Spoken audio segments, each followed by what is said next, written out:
Andrew, a long time ago, Dick Ebersol told me that whatever should have happened did happen.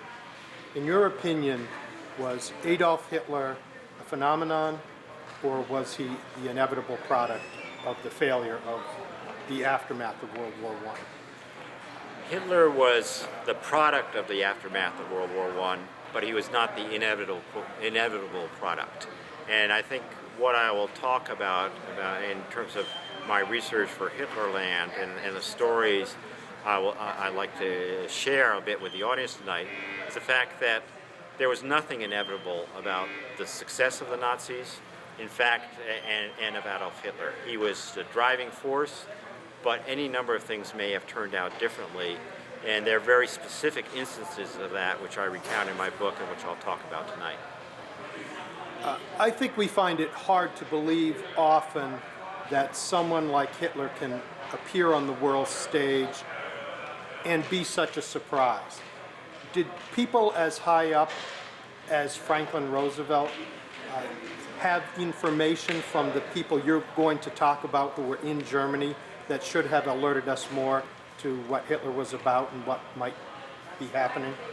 The Americans who were in Germany, the diplomats and the journalists who were reporting back, had a mixed record, and I'll talk about that in detail. Some figured out Hitler early, some got it completely wrong initially and only later began to become alarmed. But the ones who were the smartest, and there were some incredibly prescient reporters and diplomats, found it very frustrating in trying to get that message back to their readers and to the government back in the States, right up to FDR. Remember, the U.S. had been involved in World War I. They felt it had been a very costly effort that hadn't produced stability in Europe, and there was a huge reluctance, and there's not just by the isolationists, but by a lot of people in the United States to contemplate the idea that we will have to get involved in another titanic struggle on the European continent again. What would you like people to walk away with after having read your book? And maybe as a corollary question, what assumptions did you make before writing it that changed as a result of your research? One of the big assumptions I realized when I was doing my research and started writing, was that I thought there would be sort of a linear progression of understanding of what Hitler represented and the danger he represented.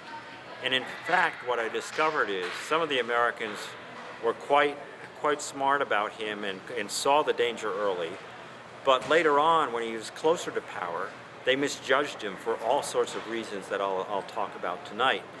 And so I think even in terms of our understanding of history and then our understanding of current events, this tells us that we don't necessarily understand more as events unfold. Sometimes we just get it progressively more wrong, and that's why I think that's another kind of lesson of history where it's interesting to see why people got it wrong, even relatively smart people got it wrong, and what that then tells us about what we should be on the watch for as we're looking at events today.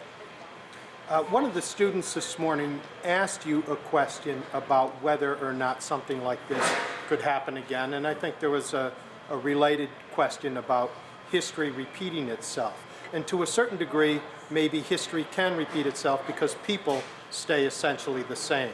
Are you worried, or do you think the world should be worried about another demagogue who can have devastating effects on the world?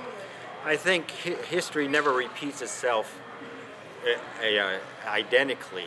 There's never exact copycat of Hitler and the Nazis, but there certainly are extremists out there, radical movements, and in that sense, and there are social conditions which help foment that, and fanatical ideologies which defy reason and who share a hatred of any form of democracy, and religious tolerance. So that we have to be very alert about, and I think that's one of the real lessons.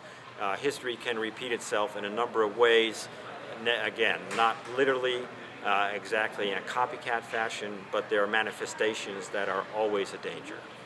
I'm going to ask you one more question, if I may, please, and it's not directly related to Hitlerland, but you've spent some time in Russia. You wrote a book about the Battle of Stalingrad.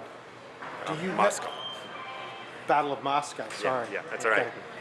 Do you have any sense of where Russia might be headed? Are they headed back toward a repressive, autocratic, totalitarian regime, or are they going to safely land in the world of democratic society?